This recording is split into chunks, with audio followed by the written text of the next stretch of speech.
ಆತ್ಮೀಯ ಸ್ಪರ್ಧಾಂತರೇ, ಮತ್ತೊಮ್ಮೆ ಶಿವರಾಜ್ ಸರ್ ಕ್ಲಾಸಿಗೆ ಸ್ವಾಗತ.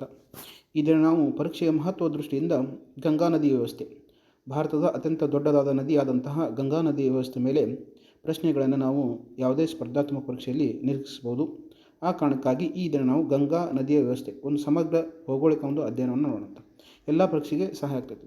KPCR ನಡೆಸುವಂಥದ್ದು ಇರ್ಬೋದು, KE ನಡೆಸುವಂಥ ಎಕ್ಸಾಮ್ ಇರ್ಬೋದು, ಎಲ್ಲ ಪರೀಕ್ಷೆಗೆ ಸಹಾಯ ಆಗುವಂಥ ಒಂದು ಯಾವುದಪ್ಪ ಅಂದ್ರೆ ವಿಷಯ ಅದು ಗಂಗಾ ನದಿ ವ್ಯವಸ್ಥೆ, ಭಾರತದ ಅತ್ಯಂತ ಉದ್ದವಾದ ನದಿ ಅಂತೇಳಿ ನಾವು ನೋಡಿದ್ದೀವಿ. ಹಾಗಾದ್ರೆ ಇದ್ರ ಬಗ್ಗೆ ಈ ದಿನ ತರಗತಿಯನ್ನು ನೋಡೋಣ ಅಂತ ಯಾವೆಲ್ಲ ರೀತಿ ನಾವು ಎಕ್ಸಾಮಲ್ಲಿ ಪಾಯಿಂಟಿಂದ ನೋಡ್ಕೋಬೋದು. ಇಲ್ಲೇನು ಮ್ಯಾಪ್ ಕಾಣ್ತಾ ಇದೆಯಲ್ಲ, ಇದು ಗಂಗಾ ನದಿ ಹರಿಯುವಂಥ ಒಂದು ಜಲಾನಯನ ಪ್ರದೇಶ. ಈ ಭಾಗದಲ್ಲೇ ಹುಟ್ಟಿ ಎಲ್ಲ ರಾಜ್ಯಗಳ ಮುಖಾಂತರ ಹರಿಯೋದು, 5 ರಾಜ್ಯಗಳ ಮುಖಾಂತರ ಹರಿತೈತಿ. ಮುಂದೆ ಹೇಳ್ತಂತೆ ಯಾವ್ಯಾವ ರಾಜ್ಯಗಳ ಮುಖಾಂತರ ಹರಿತೈತಿ ಮತ್ತು ಎಲ್ಲಿ ಹುಟ್ಟುತ್ತದೆ ಅಂತೇಳಿ.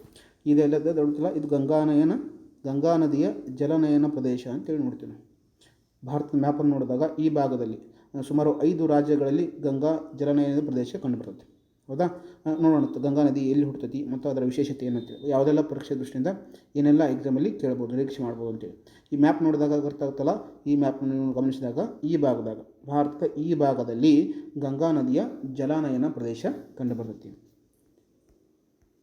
ನೆಕ್ಸ್ಟ್ ಗಂಗಾ ನದಿಯ ಪಯಣ ಎಷ್ಟು ಇದರ ಒಟ್ಟು ಉದ್ದ ನಿಮ್ಗೆ ಹೇಳಿದ್ದೆ.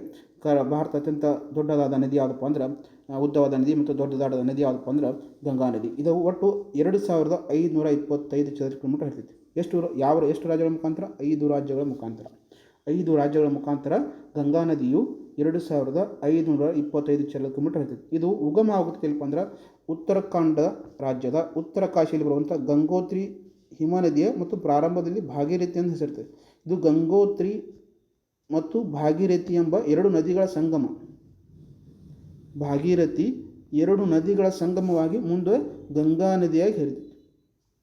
ಇದು ಉಗಮ ಆಗುವುದು ಹುಟ್ಟುದೆಲ್ಪ ಅಂದ್ರೆ ಉತ್ತರಾಖಂಡ ರಾಜ್ಯದ ಉತ್ತರ ಕಾಶಿಯಲ್ಲಿ ಬರುವಂಥ ಗಂಗೋತ್ರಿ ಮತ್ತು ಹಿಮನದಿ ಮತ್ತು ಭಾಗೀರಥಿ ಮತ್ತೊಂದು ನದಿ, ಈ 2 ನದಿಗಳು ಕೂಡ ಸಂಗಮವಾಗಿ ಮುಂದೆ ಗಂಗಾ ನದಿಯಾಗಿ ಹರಿತಾವೆ. ಹಾಗೂ ಇವು ನಿಮಗೆ ಹೇಳಿದ 5 ರಾಜ್ಯಗಳ ಮುಖಾಂತರ ಹರಿತಾವಂತೆ. ಯಾವ್ಯಾವ ರಾಜ್ಯ ಇಲ್ಲಿ ನೋಡ್ರಿ, ಲೈನ್ ಬ್ಯಾಗ್ ನಿಮ್ಗೆ ಇನ್ನೂ ಪರ್ಫೆಕ್ಟಾಗಿ ಅರ್ಥ ಆಗುತ್ತಾ? ಹೌದಾ? ಪ್ರಾರಂಭದಲ್ಲಿ ಗಂಗಾ ನದಿ ಉಗಮ ಆಗೋದು ಯಾವುದಿಲ್ಲ? ಉತ್ತರಾಖಂಡ ರಾಜ್ಯದಲ್ಲಿ, ನೆಕ್ಸ್ಟ್ ಉತ್ತರ ಪ್ರದೇಶದಲ್ಲಿ, ನೆಕ್ಸ್ಟ್ ಬಿಹಾರದಲ್ಲಿ ಹರಿತೈತಿ, ಜಾರ್ಖಂಡದಲ್ಲಿ, ಹಾಗೆ ಪಶ್ಚಿಮ ಬಂಗಾಳದಲ್ಲಿ. ಏನು ನೀವು ಈ ಮ್ಯಾಪನ್ನು ಗಮನಿಸ್ತಿರಲ್ಲ, ಈಗ ಗಮನಿಸ್ಬೋದು ಮ್ಯಾಪ. ಇದು ಉತ್ತರಾಖಂಡ, ಇದು ಉತ್ತರ ಪ್ರದೇಶ, ಇದು ಬಿಹಾರ, ಇದು ಜಾರ್ಖಂಡ, ಇದು ಪಶ್ಚಿಮ ಬಂಗಾಳ. ಈ ರೀತಿಯಾಗಿ ಹರಿತೈತಿ ನದಿ. ಗಂಗಾ ನದಿ ಹರಿತೈತಿ. ಎಷ್ಟು ರಾಜ್ಯಗಳ ಮುಖಾಂತರ ಹರಿತೈತಿ ಕೇಳಿದಾಗ 5 ರಾಜ್ಯಗಳ ಮುಖಾಂತರ ಹರಿತೈತಿ ಅಂತೇಳಿ ನೆನ್ಪಿಡಕ್ಕೆ ಸಾಧ್ಯ ಇರಬೇಕು. ಯಾವ್ಯಾವುದು? ಉತ್ತರಾಖಂಡ, ಉತ್ತರ ಪ್ರದೇಶ, ಬಿಹಾರ, ಜಾರ್ಖಂಡ, ವೆಸ್ಟ್ ಬೆಂಗಾಲ, ಪಶ್ಚಿಮ ಬಂಗಾಳ ಅಂತ ಕರಿತೀವಿ.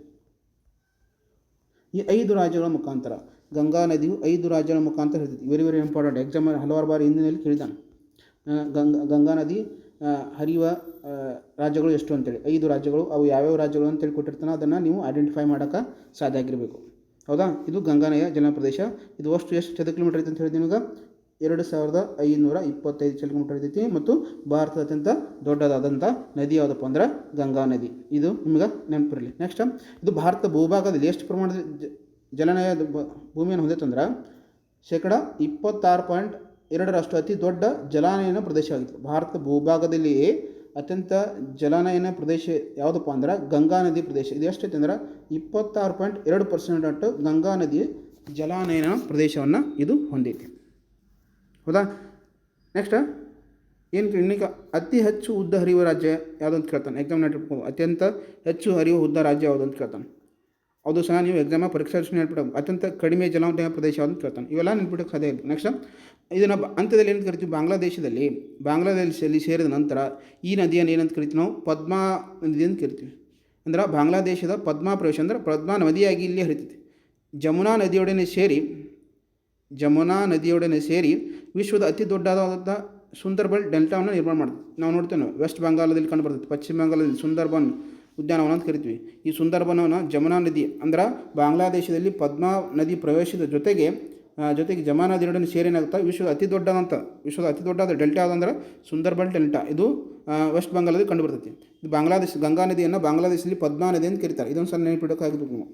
ಗಂಗಾ ನದಿಯನ್ನು ಬಾಂಗ್ಲಾದೇಶದಲ್ಲಿ ಪದ್ಮಾ ನದಿ ಅಂತೇಳಿ ಕರೀತಾರೆ. ಮತ್ತು ಜಮುನಾ ನದಿಯೊಡನೆ ಸೇರಿ ಏನಾಗ್ತದೆ, ವಿಶ್ವದ ಅತಿ ದೊಡ್ಡ ಅಂತ ಸುಂದರ್ಬನ್ ಡೆಲ್ಟಾವನ್ನು ನಿರ್ಮಾಣವನ್ನು ಮಾಡ್ತದೆ.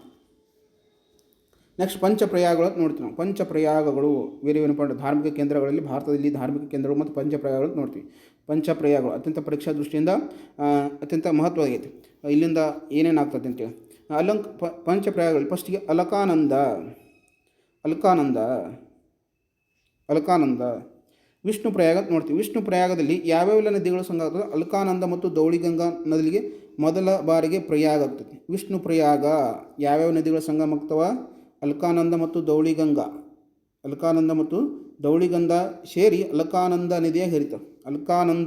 ನಂದ ನದಿ ಆಗ್ತದೆ. ಯಾವುದು?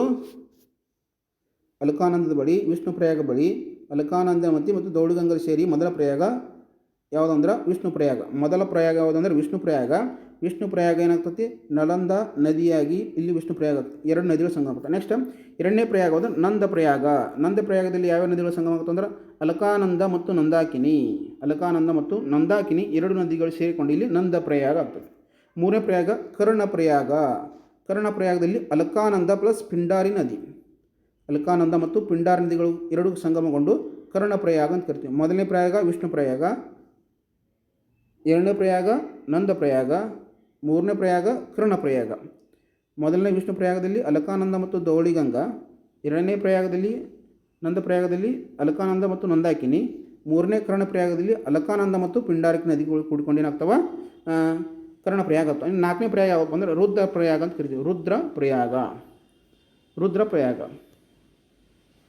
ರುದ್ರ ಪ್ರಯಾಗ ಇದು ಅಲಕಾನಂದ ಪ್ಲಸ್ ಮಂದಾಕಿನಿ ನದಿಯೊಡನೆ ಸೇರಿ ಕೇದಾರನಾಥ್ನಿಂದ ಬರುವಂತಹ ಮಂದಾಕಿನಿ ನದಿ, ಕೇದಾರನಾಥ್ನಿಂದ ಬರುವಂಥ ಮಂದಾಕಿನಿ ಜೊತೆಗೆ ಅಲಕಾನಂದ ಸೇರಿ ರುದ್ರ ಪ್ರಯಾಗ ಆಗುತ್ತೆ. ಇದು ನಾಲ್ಕನೇ ಪ್ರಯಾಗ. ನೆಕ್ಸ್ಟ್ ದೇವಪ್ರಯಾಗ ಅಂತ ಹೇಳಿ ನೋಡ್ತೀವಿ ನಾವು. ದೇವಪ್ರಯಾಗದಲ್ಲಿ ಯಾವ್ಯಾವೆಲ್ಲ ನದಿಗಳು ಸಂಗಮ ಆಗ್ತವೆ ಅಂದರೆ ಅಲಕಾನಂದ ಮತ್ತು ಭಾಗೀರಥಿ ನದಿಗಳು ಸಂಗಮವಾಗಿ ಇಲ್ಲಿಂದ ಗಂಗಾ ನದಿಯಾಗಿ ಹರಿತೈತಿ.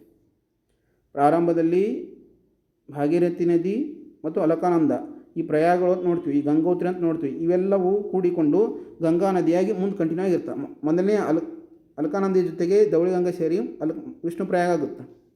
ಹಾಗೆ ನಂದ ಪ್ರಯಾಗದಲ್ಲಿ ಅಲಕಾನಂದ ಮತ್ತು ನಂದಾಕಿನಿ ನದಿ ಸೇರಿ. ಮೂರನೇದಾಗಿ ಕರ್ಣ ಪ್ರಯಾಗ ಅಲಕಾನಂದ ಮತ್ತು ಪಿಂಡಾರಿಕ ನದಿ.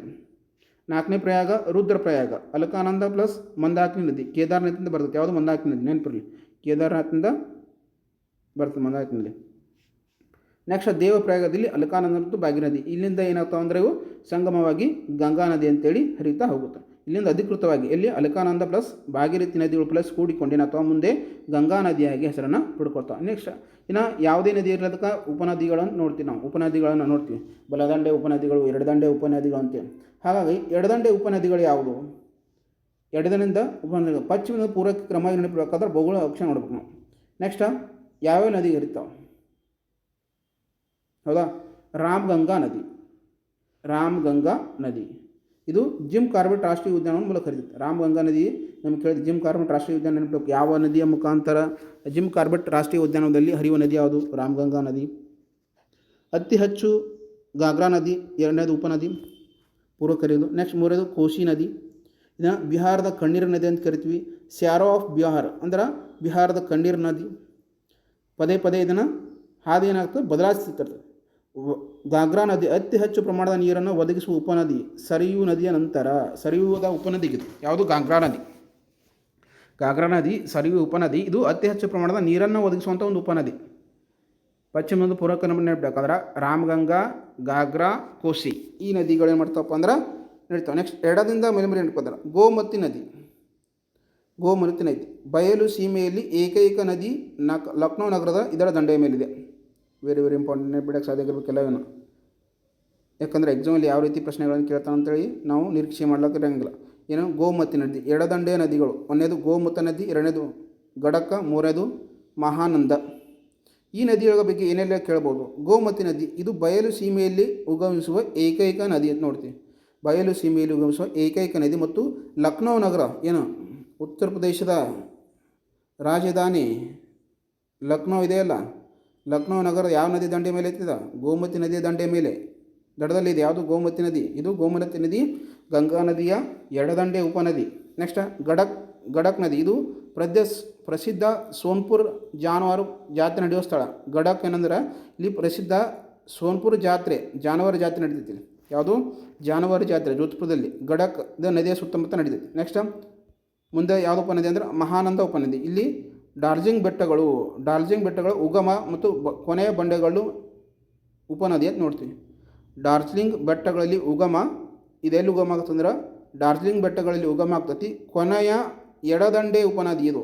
ಕೊನೆಯ ಎಡದಂಡೆ ಉಪನದಿ ಯಾವುದು ಅಂದ್ರೆ ಮಹಾನಂದ ನದಿ ಗಂಗಾ ನದಿಯ ಕೊನೆಯ ಎಡದಂಡೆಯ ಉಪನದಿ. ಇದು ಡಾರ್ಜಿಲಿಂಗ್ ಬೆಟ್ಟಗಳಲ್ಲಿ ಉಗಮ ಆಗ್ತೈತಿ.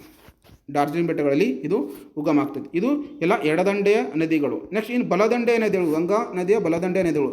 ಈ ಎರಡನ್ನ ನೋಡ್ಕೊಂಡ್ವಿ. ಒಂದೇದು ಯಾವುದು ನೋಡ್ಬಿಟ್ಟಿದ್ವಿ, ಎಡದಂಡೆ ನದಿಗಳು ನೋಡ್ಕೊಂಡ್ಬಿಡೋ ಅಂತ ಯಾವ್ಯಾವ ರಾಮಗಂಗಾ, ಘಾಗ್ರಾ, ಕೋಸಿ, ಗೋಮತಿ, ಗಡಕ ಮತ್ತು ಮಹಾನಂದ.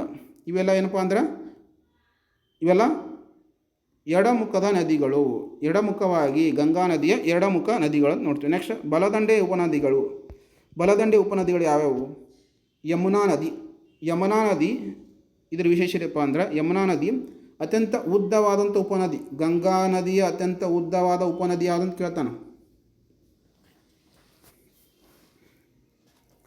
ಗಂಗಾ ನದಿಯ ಅತ್ಯಂತ ಉದ್ದವಾದ ಉಪನದಿ ಯಾವುದಪ್ಪ ಅಂದ್ರೆ ಯಮುನಾ ನದಿ. ಇನ್ನಾಗ ಆಗಲಿ ನೋಡಿದ್ರೆ ಗೋಮತಿ ನದಿ. ಈ ಗೋಮತಿ ನದಿ ಲಕ್ನೋ ನಗರದ ಮೇಲೆ ಐತಿ. ಇದು ಗಂಗಾ ನದಿಯ ಎಡದಂಡೆಯ ನದಿಗಳು ಯಾವ್ಯಾವ ನೋಡಿದ್ವಿ? ರಾಮಗಂಗಾ, ಗಡಕ, ಘಾಗ್ರಿ, ಕೋಸಿ ಇವೆಲ್ಲ ಗಂಗಾ ನದಿಯ ಎಡದಂಡೆಯ ನದಿಗಳು ಅಂತ ನಾವು ನೋಡ್ತೀವಿ. ಇನ್ನು ಗಂಗಾ ನದಿಯ ಬಲದಂಡೆಯ ನದಿಗಳಲ್ಲಿ ನೋಡಿದಾಗ ಮೊದಲನೇ ನದಿ ಯಾವುದಂದ್ರೆ ಯಮುನಾ ನದಿ. ಏನಿದೆ ಯಮುನಾ ನದಿ ವಿಶೇಷ ಅಂದ್ರೆ ಅತ್ಯಂತ ಉದ್ದವಾದಂಥ ಉಪನದಿ. ಗಂಗಾ ನದಿಯ ಅತ್ಯಂತ ಉದ್ದವಾದ ಉಪನದಿ ಯಾವುದಂದ್ರೆ ಯಮುನಾ ನದಿ. ಇದು ಎಲ್ಲಿ ಉಗಮ ಆಗ್ತಂದ್ರೆ ಯಮುನೋತ್ರಿಯಲ್ಲಿ ಉಗಮ ಆಗ್ತದೆ. ಇಲ್ಲಿ 3 ಪಾಯಿಂಟ್ ನೆನಪಿಡಕ್ಕೆ ಸಾಧ್ಯ ಅವರು. ಗಂಗಾ ನದಿಯ ಅತ್ಯಂತ ಉದ್ದವಾದ ಉಪನದಿ ಯಾವುದು? ಯಮುನಾ ನದಿ ಎಲ್ಲಿ ಉಗಮ ಆಗ್ತಂದ್ರೆ ಯಮುನೋತ್ರಿಯಲ್ಲಿ ಉಗಮ ಆಗ್ತದೆ. ಇದು ಗಂಗಾ ನದಿಯನ್ನು ಸಂಗಮವಾಗುವ ಪ್ರದೇಶ ಯಾವುದಂತ ನೋಡಿದಾಗ ಪ್ರಯಾಗ್ರಾಜ್ನಲ್ಲಿ ತ್ರಿವೇಣಿ ಸಂಗಮ ಆಗ್ತಾವೆ. ತ್ರಿವೇಣಿ ಸಂಗಮಗಳಾಗ್ತಾವೆ. ಎಲ್ಲಿ? ಯಮುನಾ, ಗಂಗಾ ಇವೆಲ್ಲ ತ್ರಿವೇಣಿ ಸಂಗಮ ಪ್ರಯಾಗ್ರಾಜ್ನಲ್ಲಿ. ಪ್ರಯಾಗ್ರಾಜ್ನಲ್ಲಿ ನಡೀತಲ್ಲ ತ್ರಿವೇಣಿ ಸಂಗಮ, 3 ನದಿಗಳ ಸಂಗಮ ಎಲ್ಲಿ ಆಗ್ತೈತಿ? ಪ್ರಯಾಗ್ರಾಜ್ನಲ್ಲಿ ಆಗ್ತೈತಿ.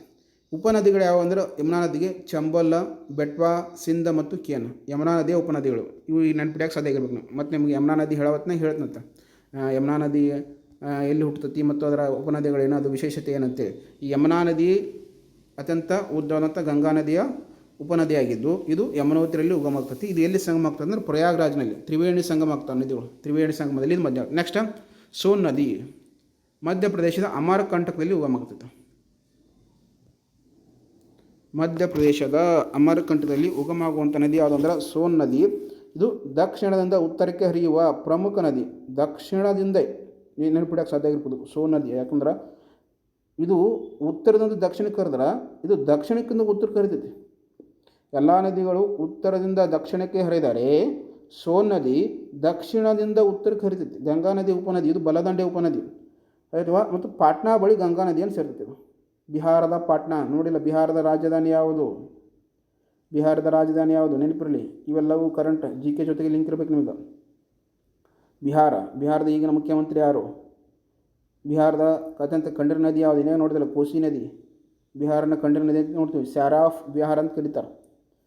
ಆಗ ಸೋನು ನದಿ ಏನಂತಂದ್ರೆ ಇದು ಉಗಮ ಆಗೋದು ಮಧ್ಯಪ್ರದೇಶದ ಅಮರಕಂಟಕ ಬಳಿ. ಸೋನು ನದಿ ಮಧ್ಯಪ್ರದೇಶದ ಅಮರಕಂಟಕ ಬಳಿ ಏನಾಗುತ್ತೆ? ಇದು ಉಗಮ ಆಗ್ತದೆ. ಯಾವುದು? ಸೋನು ನದಿ. ಇದು ದಕ್ಷಿಣದಿಂದ ಉತ್ತರಕ್ಕೆ ಹರಿಯುವಂತಹ ಗಂಗಾ ನದಿಯ ಬಲದಂಡೆಯ ಉಪನದಿ ಅಂತ ನಾವು ಇಲ್ಲಿ ಗಮನಿಸ್ತೀವಿ. ಇದು ಎಲ್ಲಿ ಗಂಗಾ ನದಿಯನ್ನು ಸಂಗಮ ಆಗ್ತದೆ ಅಂದ್ರೆ ಬಿಹಾರದ ಪಾಟ್ನಾ ಬಳಿ ಗಂಗಾ ನದಿಯನ್ನು ಕೂಡ್ಕೊಳ್ತೈತಿ. ಗಂಗಾ ನದಿ ಬರುವತ್ನಾಗ ಬಿಹಾರದ ಪಾಟ್ನಾ ಬಳಿ ಏನಿರ್ತೈತಲ್ಲ ಅಲ್ಲಿ ಇಂದ ದಕ್ಷಿಣದಿಂದ ಉತ್ತರಕ್ಕೆ ಹರಿದು ಈ ಸೋನ್ ನದಿ ಏನು ಸೇರ್ತೈತಪ್ಪ ಅಂದ್ರೆ ಗಂಗಾ ನದಿಯನ್ನು ಸೇರ್ತೈತಿ. ನೆಕ್ಸ್ಟ್ ದಾಮೋದರ್ ನದಿ. ಇದು ಗಂಗಾ ನದಿಯ ಮತ್ತೊಂದು ಬಲದಂಡೆಯ ಉಪನದಿಗಳಲ್ಲಿ ದೊಡ್ಡದಾದದ್ದು ಯಾವಪ್ಪ ಅಂದ್ರೆ ದಾಮೋದರ್ ನದಿ ಅಂತೇಳಿ ನಾವು ನೋಡ್ತೀವಿ. ದಾಮೋದರ ನದಿ ಇದು ಬಂಗಾಳದ ಕಂಡೀರ ನದಿ ಅಂತ ಕರಿತೀವಿ. ಶ್ಯಾರೋ ಆಫ್ ಬೆಂಗಾಲ್. ಇದು ಪಶ್ಚಿಮ ಬಂಗಾಳ. ದಾಮೋದರ ನದಿ ಪಶ್ಚಿಮ ಬಂಗಾಳದಲ್ಲಿ ಕಂಡುಬರುವಂಥ ಒಂದು ನದಿ ಇದು ಬಂಗಾಳದ ಕಣ್ಣೀರಿನ ನದಿ ಅಂತ ಕರೀತಾರೆ. ಯಾಕಂದರೆ ನೇರವಾಗಿ ಗಂಗಾವನ್ನು ಸೇರದೆ ಅದರ ಕವಲಾದ ಹೋಗ್ಲಿ ನದಿಯನ್ನು ಸೇರುತ್ತದೆ. ಇದು ನೇರವಾಗಿ ಗಂಗಾ ನದಿಯನ್ನು ಸೇರಲ್ಲ, ಬಂದು ಇದು ಕವಲಾಗಿ ಒಡೆದು ಬಂದು ಹೋಗ್ಲಿ ಆಗಿ ಗಂಗಾ ನದಿಯನ್ನು ಸೇರ್ತದೆ. ಎಲ್ಲಿ? ಕಲ್ಕತ್ತಾದ ಸೈಡ್, ಕಲ್ಕತ್ತಾದ ಹತ್ತಿರ. ಯಾವುದಪ್ಪ ಅಂದ್ರೆ ದಾಮೋದರ ನದಿ. ಈ ದಾಮೋದರ ನದಿ ಏನಂತ ಕರೀತಾರಪ್ಪ ಅಂದರೆ, ದಾಮೋದರ ನದಿಗೆ ಯಾಕೆ ಪಶ್ಚಿಮ ಬಂಗಾಳದ ಕಂಡ್ರಿ ನದಿ ಕಾಣ್ತಾರೆ, ಅಲ್ಲಿ ಅನಾಹುತಗಳನ್ನು ಸೃಷ್ಟಿ ಮಾಡುತ್ತೆ. ಈಗ ಬಿಹಾರದ ಕಂಡ್ರಿ ನದಿ ಯಾವುದು? ಕೋಸಿ ನದಿ. ಈಗಿನ ನೋಡಿದೆ ನಾವು, ಬಿಹಾರದ ಕಂಡ್ರಿ ನದಿ ಯಾವುದು? ಕೋಸಿ ನದಿ. ಅದೇ ರೀತಿಯಾಗಿ ಪಶ್ಚಿಮ ಬಂಗಾಳದ ಕಂಡ್ರಿ ನದಿ ಯಾವುದು ಅಂದ್ರೆ ದಾಮೋದರ ನದಿ. ಯಾಕೆ ಕಂಡ್ರಿ ನದಿ ಅಂತ ಕರೀತಾರಪ್ಪ ಅಂತ, ಅಲ್ಲಿ ಅನಾಹುತಗಳನ್ನು ಸೃಷ್ಟಿ ಮಾಡ್ತಾವೆ, ಅಲ್ಲಿ ಭಯಾನಕವಾಗಿ ಪ್ರವಾಹಗಳು ಬರ್ತಾವೆ, ಅಲ್ಲಿ ಮಳೆ ಬಂದಾಗ ಕೋಸಿ ನದಿ ಬಿಹಾರದಲ್ಲಿ ಅನಾವೃಷ್ಟಿಗಳನ್ನು ಸೃಷ್ಟಿ ಮಾಡ್ತದೆ. ಹಾಗೆ ಬಂಗಾಳದಲ್ಲಿಯೂ ಸಹ ಅನಾವೃಷ್ಟಿಯನ್ನು ಸೃಷ್ಟಿ ಮಾಡೋ ನದಿ ಯಾವುದು ಅಂದ್ರೆ ದಾಮೋದರ ನದಿ. ಇದನ್ನು ಕಣ್ಣೀರಿನ ನದಿ ಅಂತ ಕರಿತೀವಿ ನಾವು. ಯಾವುದು? ಪಶ್ಚಿಮ ಬಂಗಾಳದ ಕಣ್ಣೀರು ನದಿ ಯಾವಪ್ಪ ಅಂದ್ರೆ ದಾಮೋದರ ನದಿ. ಹಾಗೆ ಬಿಹಾರದ ಕೋಸಿ ನದಿ. ಇವು ನೆನಪಿಡೋಕೆ ನಿಮಗೆ ಸಾಧ್ಯ ಆಗಿರಬೇಕು. ನೆಕ್ಸ್ಟ್ ಹೆಂಗೆಲ್ಲ ಹತ್ತಿ ನಿಮಗೆ ಹೇಳಿದೆ, ದೇವಪ್ರಯಾಗದಲ್ಲಿ ಉಗಮ ಆಗತ್ತೈತಿ. ಹೌದಾ? ದೇವಪ್ರಯಾಗ ಉಗಮ ಆಗಿ ಯಮುನಾ ನದಿ ಪ್ರಯಾಗ್ರಾಜ್ನಲ್ಲಿ, ಅಲಹಾಬಾದ್ನಲ್ಲಿ ಪ್ರಯಾಗ್ರಾಜ್ನಲ್ಲಿ ಯಮುನಾ ನದಿ ಪ್ರಯಾಗ್ನಲ್ಲಿ ಇದು ಏನಾಗುತ್ತಾ? ಸಂಗಮ ಆಗ್ತದೆ. ನೆಕ್ಸ್ಟ್ ಈ ನದಿಗೆ ಇದು ಏನದು ಪಶ್ಚಿಮ ಬಂಗಾಳದಲ್ಲಿ ಏನು ಮಾಡ್ಯಾರಪ್ಪ ಅಂದರೆ, ಇದೆಲ್ಲ ಪಶ್ಚಿಮ ಬಂಗಾಳ ಪ್ರದೇಶ. ಇಲ್ಲಿ ಹುಗ್ಲಿ ನದಿ ಅಂತ ಕರಿತೀವಲ್ಲ, ಏನು ದಾಮೋದರ ನದಿ ನೇರವಾಗಿ ಸೇರದೆ ಕವಲಾಗಿ ಸೇರಿಕೊಂಡು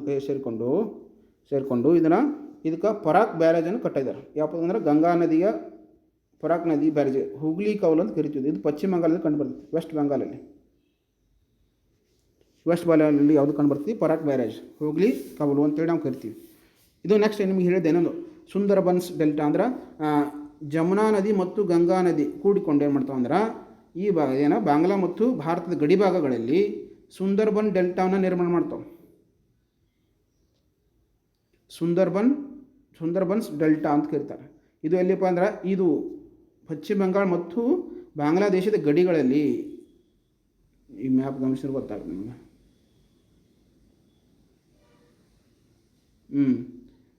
ಇಲ್ಲಿ ನೋಡ್ಬೋದಲ್ಲ, ಈ ಭಾಗದಾಗ ಡೆಲ್ಟಾವನ್ನು ನಿರ್ಮಾಣ ಮಾಡ್ತದೆ. ಯಾವುದಪ್ಪ ಅಂದ್ರೆ ಗಂಗಾ ನದಿ ಮತ್ತು ಜಮುನಾ ನದಿ ಕೂಡಿಕೊಂಡು ಸುಂದರ್ಬನ್ಸ್ ಡೆಲ್ಟಾವನ್ನು ನಿರ್ಮಾಣವನ್ನು ಮಾಡ್ತಾವೆ. ಮತ್ತು ಇನ್ನು ಇದರ ವಿಶೇಷತೆ ಬಂದು, ಭಾರತದ ಅತಿ ದೊಡ್ಡ ಜಲಮಾರ್ಗ ಐತಿ. ಯಾವುದಪ್ಪ ಅಂದ್ರೆ ರಾಷ್ಟ್ರೀಯ ಜಲಮಾರ್ಗ 1. ಇದು ಪ್ರಯಾಗ್ರಾಜ್ನಿಂದ ಹಲ್ದಿಯಾವರೆಗೆ, ಎಲ್ಲಿಯವರೆಗೆ ಇದನ್ನು ಕೇಳಿದಾನೆ ಎಕ್ಸಾಮಲ್ಲಿ, ಕೇಳಿದಾನೆ. ನ್ಯಾಷನಲ್ ವಾಟರ್ ರೋಡ್ ಐತಲ್ಲ, ರಾಷ್ಟ್ರೀಯ ಜಲಮಾರ್ಗಗಳು 1, 2, 3 ಅಂತದ ನಮ್ಮಲ್ಲಿ ರಾಷ್ಟ್ರೀಯ ಜಲಮಾರ್ಗಗಳು. ಅದರಲ್ಲಿ ರಾಷ್ಟ್ರೀಯ ಜಲಮಾರ್ಗ 1 ಎಲ್ಲಿಂದ ಎಲ್ಲಿಗೆ ಐತಪ್ಪ ಅಂತ ಕನೆಕ್ಷನ್, ಪ್ರಯಾಗ್ರಾಜ್ನಿಂದ ಏನು ಯಮುನಾ ನದಿ ಸಂಗಮ ಆಗುತ್ತಲ್ಲ, ಪ್ರಯಾಗ್ರಾಜ್ನಿಂದ ಹಳಿಯಾಡವರೆಗೆ ಸುಮಾರು 1620 ಚದರ ಕಿಲೋಮೀಟರಷ್ಟು ಇದು ಜಲಮಾರ್ಗವನ್ನು ಹೊಂದಿತ್ತು. ಭಾರತ ಅತ್ಯಂತ ಉದ್ದವಾದಂಥ ಜಲಮಾರ್ಗ ಯಾವುದು ಅಂತ ಕೇಳೋದು ನಾನು ಡೈರೆಕ್ಟಲ್ಲಿ ಎಕ್ಸಾಮ್ ನೆನಪಿಡೋಕೆ ಸಾಧ್ಯ ಇರುತ್ತೆ. ಭಾರತದ ಅತ್ಯಂತ ಉದ್ದವಾದಂಥ ಜಲಮಾರ್ಗ ಯಾವುದು? ಯಾವುದು ಮತ್ತು ಯಾವ ನಗರದಿಂದ ಯಾವ ನಗರಕ್ಕದು ಕನೆಕ್ಟ್ ಮಾಡ್ತೈತಿ? ಪ್ರಯಾಗ್ರಾಜ್ನಿಂದ ಹಲ್ದಿಯಾವರೆಗೆ 1ನೇ ರಾಷ್ಟ್ರೀಯ ಉದ್ಯಾನವನ ಕಂಡುಬರುತ್ತೆ. ಪ್ರಯಾಗ್ರಾಜ ಯಮುನಾ ನದಿ ಸಂಗಮ ಆಗ್ತೈತಿ. ಇದು ಸಹ ನಿಮ್ಮ ನೆನಪಿಡೋಕೆ ಸಾಧ್ಯ ಆಗಿರಬೇಕು. ಮತ್ತು ಯಾವೆಲ್ಲ ಆಣೆಕಟ್ಟುಗಳು, ನದಿ ಅಂದಮ್ಯಾಗ ಆಣೆಕಟ್ಟುಗಳು ಕಟ್ಟಿರ್ತಾರೆ.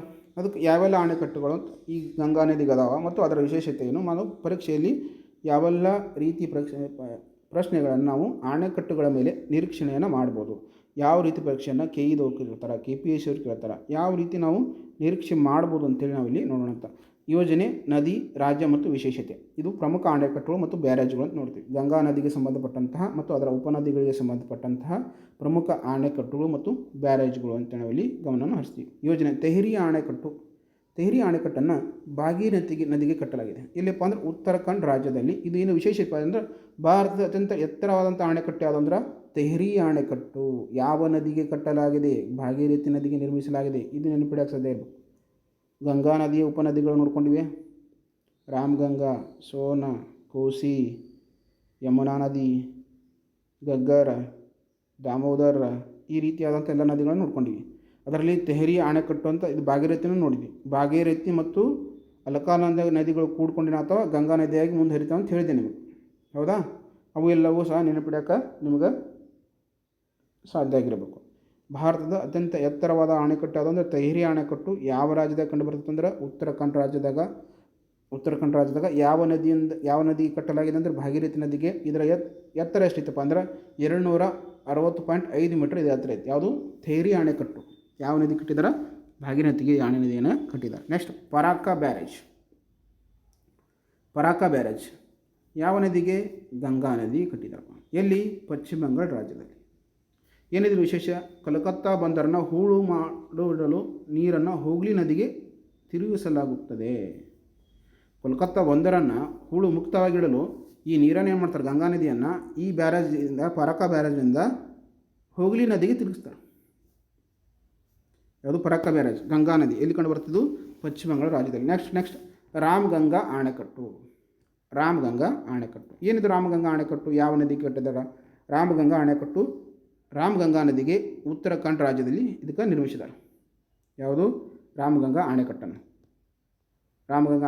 ಉತ್ತರಾಖಂಡ ರಾಜ್ಯಕ್ಕೆ ನಿರ್ಮಿಸಿದ್ದಾರೆ. ಇದು ರಾಮಗಂಗಾ ನದಿಗೆ. ಇದು ಏನು ಮಾಡ್ತಪ್ಪ ಅಂದರೆ ವಿಶೇಷತೆ ಅಂದರೆ ನೀರಾವರಿ ಮತ್ತು ಜಲ ವಿದ್ಯುತ್ತನ್ನು ಒದಗಿಸುವಂಥ ಯೋಜನೆ ಇದು. ಯಾವುದು? ರಾಮಗಂಗಾ ಅಣೆಕಟ್ಟು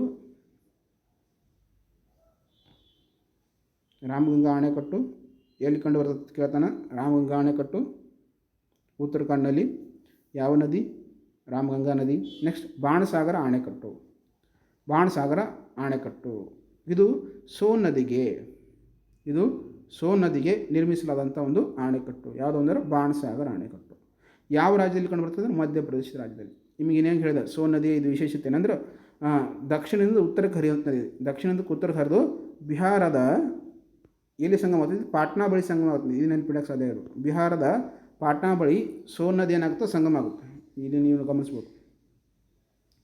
ಸೋನ್ ನದಿ ಎಲ್ಲಿ ಸಂಗಮ ಆಗ್ತದೆ ಅಂದ್ರೆ ಬಿಹಾರದ ಪಾಟ್ನಾ ಬಳಿ ಗಂಗಾ ನದಿಯನ್ನು ಸೇರ್ತೈತಿ. ನೆಕ್ಸ್ಟ್ ಯಮುನಾ ನದಿ ಅಂತ ನಿಮ್ಗೆ ಹೇಳಿದ್ವಿ. ಎಲ್ಲಿ ಸೇರ್ತೈತಿ? ಪ್ರಯಾಗ್ರಾಜ್ನಲ್ಲಿ ತ್ರಿವೇಣಿ ಸಂಗಮದಲ್ಲಿ ಸೇರ್ತೈತಿ ಹೇಳಿದ್ವಿ. ನೆಕ್ಸ್ಟ್ ಮುಂದುವರೆದಾಗೆ ಬಾಣಸಾಗರ ಅಣೆಕಟ್ಟು ಯಾವ ನದಿಗೆಪ್ಪ ಅಂದ್ರೆ ಸೋನು ನದಿಗೆ. ಎಲ್ಲಿಯಪ್ಪ ಅಂದ್ರೆ ಮಧ್ಯಪ್ರದೇಶ. ಏನಿದು ವಿಶೇಷ ಅಂದರೆ ಮಧ್ಯಪ್ರದೇಶ ಮತ್ತು ಬಿಹಾರಗಳ ಜಂಟಿ ಯೋಜನೆ ಅಂತ ಕರಿತೀವಿ. ಇದು 3 ರಾಜ್ಯಗಳ ಜಂಟಿ ಯೋಜನೆ. ಮಧ್ಯಪ್ರದೇಶ್, ಉತ್ತರ ಪ್ರದೇಶ್ ಮತ್ತು ಬಿಹಾರ, ಈ 3 ರಾಜ್ಯಗಳ ಜಂಟಿ ಯೋಜನೆ ಯಾವುದು ಅಂದರೆ ಬಾಣಸಾಗರ ಯೋಜನೆ. ಯಾವ ನದಿಗೆಪ್ಪ ಅಂದ್ರೆ ಸೋನಂ ನದಿಗೆ. ಯಾವ ರಾಜ್ಯದಲ್ಲಿ ಕಟ್ಟೋದಂದ್ರೆ ಮಧ್ಯಪ್ರದೇಶದ ರಾಜ್ಯದಲ್ಲಿ. ಇದು UP, MP ಮತ್ತು ಬಿಹಾರಗಳ ಜಂಟಿ ಯೋಜನೆ ಅಂತ ನಾವು ನೋಡ್ತೀವಿ. ಯಾವುದು? ಬಾಣಸಾಗರ ಅಣೆಕಟ್ಟನ್ನು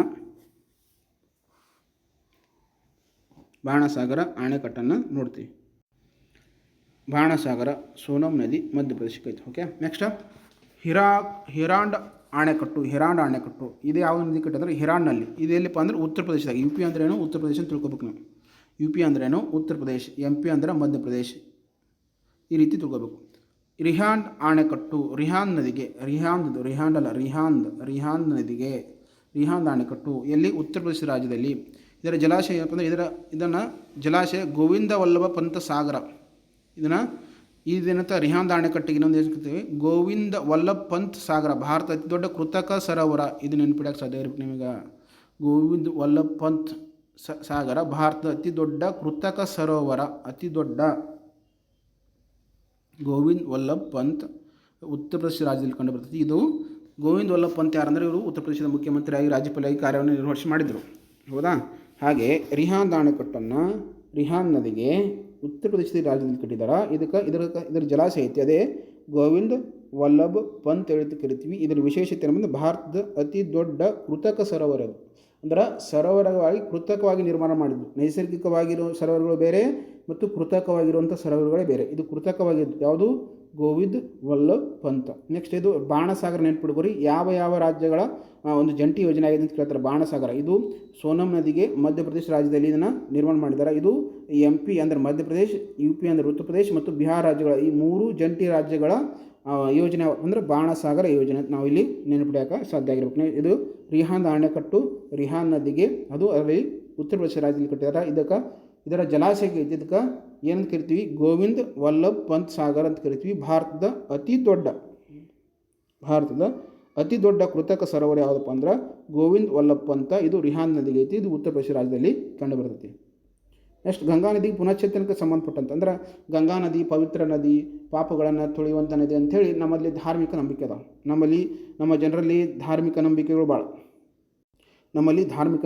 ಭಾಳ, ಸಂಪ್ರದಾಯಗಳು ಭಾಳ, ನದಿಗೆ ಪವಿತ್ರತೆ ಅಂತ ಹೇಳಿ. ಹಂಗೆ ಗಂಗಾ ನದಿ ಪುನಶ್ಚೇತನ ಮಾಡೋಕೆ ಸರ್ಕಾರ ಕೆಲವೊಂದು ಯೋಜನೆಗಳನ್ನು ಜಾರಿಗೆ ತರ್ತದೆ. ನಿಮಗೆ ಪರೀಕ್ಷೆ ದೃಷ್ಟಿಯಿಂದ ಅತ್ಯಂತ ಇಂಪಾರ್ಟೆಂಟ್ ಇವು, ನೆನಪಿಡಲಿ. ಮೊದಲನೇದು ಗಂಗಾ ಕ್ರಿಯಾ ಯೋಜನೆ ಅಂತ ನೋಡ್ತೀವಿ, ಗ್ಯಾಪ್ ಅಂತ ಕರೀತಾರೆ. ಗಂಗಾ ಕ್ರಿಯಾ ಯೋಜನೆ ಮೊದಲ ಬೃಹತ್ ಶುದ್ಧೀಕರಣ ಯೋಜನೆ. ಗಂಗಾ ಶುದ್ಧೀಕರಣ ಮಾಡೋದು, ಗಂಗಾ ನದಿಯನ್ನು ಶುದ್ಧೀಕರಣ ಮಾಡೋದು. ಈಗ ನಾವು ಹಲವಾರು ಭಕ್ತಾದಿಗಳು ಏನು ಮಾಡ್ತಾರೆ ಅಂದ್ರೆ ಗಂಗಾ ನದಿ ಪವಿತ್ರ ನದಿ ಅಂತೇಳಿ ಪವಿತ್ರ ಸ್ನಾನವನ್ನು ಮಾಡ್ತಾರೆ ಮತ್ತು ಹಲವಾರು ರೀತಿಯಲ್ಲಿ ಕಾರ್ಯಗಳನ್ನು ಮಾಡ್ತಾರೆ. ಆ ಕಾರಣಕ್ಕಾಗಿ ಅದು ಸ್ವಲ್ಪ ಇದಾಗಿರ್ತೈತಿ. ಅದೆಲ್ಲ ಸಮಸ್ಯೆಯನ್ನು ಬಗೆಹರಿಸ್ಬೇಕಂದ್ರೆ ಕೇಂದ್ರ ಸರ್ಕಾರ ಏನು ಮಾಡುತ್ತೆ, 1985ರಲ್ಲಿ ಮೊದಲ ಬಾರಿಗೆ ಗಂಗಾ ಕ್ರಿಯಾ ಯೋಜನೆ ಅಂತ ಜಾರಿ ತರ್ತಾರೆ. ಮೊದಲ ಬೃಹತ್ ಶುದ್ಧೀಕರಣ ಯೋಜನೆ ಅಂದ್ರೆ ಗಂಗಾ ನದಿಯನ್ನು ಶುದ್ಧೀಕರಣ ಮಾಡೋಕೆ ತೆಗೆದುಕೊಂಡಂಥ ಯೋಜನೆ ಅಂದರೆ ಗಂಗಾ ಕ್ರಿಯಾ ಯೋಜನೆ 1985ರಲ್ಲಿ ತೆಗೆದುಕೊಂಡಿರ್ತದೆ. ನೆಕ್ಸ್ಟ್ 2009ರಲ್ಲಿ ಮತ್ತೊಂದು ಏನಂತ ಮಾಡ್ತದೆ ಅಂದ್ರೆ ಗಂಗಾ ನದಿಯನ್ನು ರಾಷ್ಟ್ರೀಯ ನದಿ ಅಂತ ಘೋಷಣೆ ಮಾಡ್ತಾರೆ. ನ್ಯಾಷನಲ್ ರಿವರ್, ಗಂಗಾ ನದಿಯನ್ನು ರಾಷ್ಟ್ರೀಯ ನದಿ ಅಂತೇಳಿ ಘೋಷಣೆ ಮಾಡಿದೆ. ಯಾವಾಗಂದರೆ 2009ರಲ್ಲಿ, ನೆನ್ಪಿಡೋಕ್ಕೆ ಸಾಧ್ಯ ಇರಬೇಕು. ಭಾರತದ ಯಾವ ನದಿಯನ್ನು ರಾಷ್ಟ್ರೀಯ ನದಿ ಎಂದು ಕರೆಯುತ್ತಾರೆ? ಗಂಗಾ ನದಿ ಘೋಷಣೆ ಮಾಡಿದ ವರ್ಷ ಅಂದರೆ 2009ರಲ್ಲಿ ಘೋಷಣೆ ಮಾಡಿರ್ತಾರೆ. ಇದನ್ನು ರಾಷ್ಟ್ರೀಯ ನದಿ ಅಂತೇಳಿ ನಾವಿಲ್ಲಿ ಕರಿತೀವಿ. ಗಂಗಾ ನದಿಯನ್ನು ರಾಷ್ಟ್ರೀಯ ನದಿ ಅಂತ ಕರೆದು ಘೋಷಣೆ ಮಾಡಿದ್ದು 2009ರಾಗ. ನೆಕ್ಸ್ಟ್ ನಮಾಮಿ ಗಂಗೆ ಒಂದನೇ ಹಂತ. ನಮಾಮಿ ಗಂಗೆ ಒಂದನೇ ಹಂತ ಸುಮಾರು 20,000 ಕೋಟಿ ಬಜೆಟನ್ನು ಈ ನಮಾಮಿ ಗಂಗೆ ಹಂತಕ್ಕೆ ಕೇಂದ್ರ ಸರ್ಕಾರ ಹಾಕಿರ್ತೀನಿ. ಎರಡನೇ ಹಂತ ಇದು 2014ರಲ್ಲಿ ಪ್ರಾರಂಭ ಆಗಿದ್ದು. ಯಾವುದು? ನಮಾಮಿ ಗಂಗೆ. ಇದು ನೆನಪಿಡಕ್ಕೆ ಸಾಧ್ಯ ಇರಬೇಕು. ನಮಾಮಿ ಗಂಗೆ ಯೋಜನೆ ಯಾವ ವರ್ಷದಲ್ಲಿ ಪ್ರಾರಂಭವಾಯಿತು? 2014ರಲ್ಲಿ ಮೊದಲನೇ ಹಂತ. ಈಗ ನಮಾಮಿ ಗಂಗೆ ಎರಡನೇ ಹಂತ ಇದೆ. 2026ರ ಮಾರ್ಚ್ವರೆಗೆ ವಿಸ್ತರಣೆ ಮಾಡಲಾಗಿದ್ದು ಎಷ್ಟು ಕೋಟಿ ಇದಕ್ಕೆ ಅನುದಾನ ಕೊಟ್ಟಿದ್ದಾರೆ ಅಂದರೆ 22,500 ಕೋಟಿಗಳಷ್ಟು ಇದಕ್ಕೆ ಅನುದಾನವನ್ನು ಕೊಟ್ಟಿದ್ದಾರೆ. ಯಾವುದು? ನಮಾಮಿ ಗಂಗೆ ಎರಡನೇ ಹಂತ 2026 ಮಾರ್ಚ್ವರೆಗೆ ಇದನ್ನು ವಿಸ್ತರಣೆಯನ್ನು ಮಾಡಿದ್ದಾರೆ. ಇನ್ನು ಕ್ಲೀನ್ ಗಂಗಾ ಫಂಡ್, NRI ಅಂದ್ರೇನು? ಕ್ಲೀನ್ ಗಂಗಾ ಫಂಡ್ ದೇಣಿಗೆ ಸಿಗಿಸುತ್ತೆ. ಕ್ಲೀನ್ ಗಂಗಾ ಫಂಡ್ 2014ರಲ್ಲಿ ಸ್ಥಾಪನೆ ಆಗುತ್ತೆ. ಇದು ಕೆಲಸ ಏನಪ್ಪ ಅಂದ್ರೆ ಸಾರ್ವಜನಿಕರು ಮತ್ತು NRIಗಳಿಂದ ದೇಣಿಗೆಯನ್ನು ಸ್ವೀಕರಿಸೋದು ಸ್ಥಾಪನೆ ಆಗಿದೆ. ಕ್ಲೀನ್ ಗಂಗಾ ಫಂಡ್ ಅಂದರೆ ಗಂಗಾ ನದಿಯನ್ನು ಶುದ್ಧೀಕರಣ ಮಾಡಬೇಕು, ಆ ಶುದ್ಧೀಕರಣ ಮಾಡೋಕ್ಕೆ ಫಂಡನ್ನು ಕಲೆಕ್ಟ್ ಮಾಡೋದು. ಈ ಫಂಡ್ ಕಲೆಕ್ಟ್ ಮಾಡೋದು ಕ್ಲೀನ್ ಗಂಗಾ ಫಂಡನ್ನು 2014ರಲ್ಲಿ ಇದನ್ನು ಸ್ಥಾಪನೆ ಆಗುತ್ತೆ. ಇದು ಸಾರ್ವಜನಿಕರಿಂದ ಮತ್ತು NRIಗಳಿಂದ, NRI ಅಂದ್ರೆ ವಿದೇಶಿ ವ್ಯಕ್ತಿಗಳು, ಭಾರತದ ವ್ಯಕ್ತಿಗಳು ವಿದೇಶದಲ್ಲಿ ಹೋಗಿ ನೆಲೆಯಾಗಿರ್ತಾರೆ, ಅವರಿಂದ ಫಂಡ್ ಸ್ವೀಕರಿಸೋಕೆ ಕ್ಲೀನ್ ಗಂಗಾ ಫಂಡ್ 2014ರಲ್ಲಿ ಸ್ಥಾಪನೆ ಆಗಿರ್ತೈತಿ. ಸಾರ್ವಜನಿಕ ಮತ್ತು NRIಗಳಿಂದ ದೇಣಿಗೆಯನ್ನು ಇದು ಸ್ವೀಕರಿಸ್ತೈತಿ. ಮೊದಲನೇದು ಕ್ರಿಯಾ ಯೋಜನೆ, ಗಂಗಾ ಕ್ರಿಯಾ ಯೋಜನೆ 1985ರ ಬಂತು. ಮೊದಲ ಶುದ್ಧೀಕರಣ ಯೋಜನೆ ಅಂತ ನೋಡ್ತೀವಿ. ಎರಡನೇದು ರಾಷ್ಟ್ರೀಯ ಗಂಗಾ ನದಿ ಅಂತೇಳಿ ಘೋಷಣೆ ಮಾಡೋದು 2009ರಾಗ. ಮೂರನೇದು ನಮಾಮಿ ಗಂಗೆ ಒಂದನೇ ಹಂತ 2014ರಾಗ. ಎರಡನೇ ಹಂತ 2026 ಮಾರ್ಚ್ 30ರವರೆಗೆ. ಇನ್ನು ಕ್ಲೀನ್ ಗಂಗಾ ಫಂಡ್ ಅಂತೇಳಿ ಸ್ಥಾಪನೆ ಮಾಡ್ತಾರೆ 2014ರಲ್ಲಿ. ಇದರ ಕೆಲಸ ಏನಪ್ಪ ಅಂದ್ರೆ ಸಾರ್ವಜನಿಕರಿಂದ ಮತ್ತು NRIಗಳಿಂದ ದೇಣಿಗೆಯನ್ನು ಇದು ಸ್ವೀಕರಿಸ್ತದೆ. ನೆಕ್ಸ್ಟ್ ಅರ್ಥ ಗಂಗಾ ಯೋಜನೆ ಮತ್ತು ತಂತ್ರಜ್ಞಾನ ಅಂತ ನೋಡ್ತೀವಿ. ಸುಸ್ಥಿರ ಅಭಿವೃದ್ಧಿಗಾಗಿ ಮಾದರಿಗಳನ್ನು 2019ರಲ್ಲಿ ಮಂಡನೆ ಮಾಡ್ತೀವಿ. ಏನಂತ? ಅರ್ಥ ಗಂಗಾ ಯೋಜನೆ ಮತ್ತು ತಂತ್ರಜ್ಞಾನ. ಗಂಗಾ ನದಿಯನ್ನು ವೈಜ್ಞಾನಿಕವಾಗಿ ಮತ್ತು ತಂತ್ರಜ್ಞಾನ ಮೂಲಕ ಅಭಿವೃದ್ಧಿಯನ್ನು ಪಡಿಸೋದು, ವ್ಯಾಪ್ತಿಯನ್ನು ಪಡಿಸೋದು. ನಿಸರ್ಗದ ಕೃಷಿ, ನದಿ ದಂಡೆಯ 10 ಕಿಮಿಯವರೆಗೆ ವ್ಯಾಪ್ತಿಯಲ್ಲಿ ರಾಸಾಯನಿಕ ಮುಕ್ತ ಕೃಷಿ ಉತ್ತೇಜನ ನೀಡೋದು. ಏನು ಮಾಡೋದು? ನದಿ ಸುತ್ತಮುತ್ತ, ಹೌದಾ, ನದಿ ಸುತ್ತಮುತ್ತ ಏನು ಮಾಡೋದು? ಸುತ್ತಮುತ್ತ 10 ಕಿಲೋಮೀಟರ್ಗೆ ಇದು ನದಿ ಹರಿತೈತೆ ತಿಳ್ಕೊರಿ. ಒಂದು ನಿಮಿಷ ವೇಟ್ ಮಾಡಿ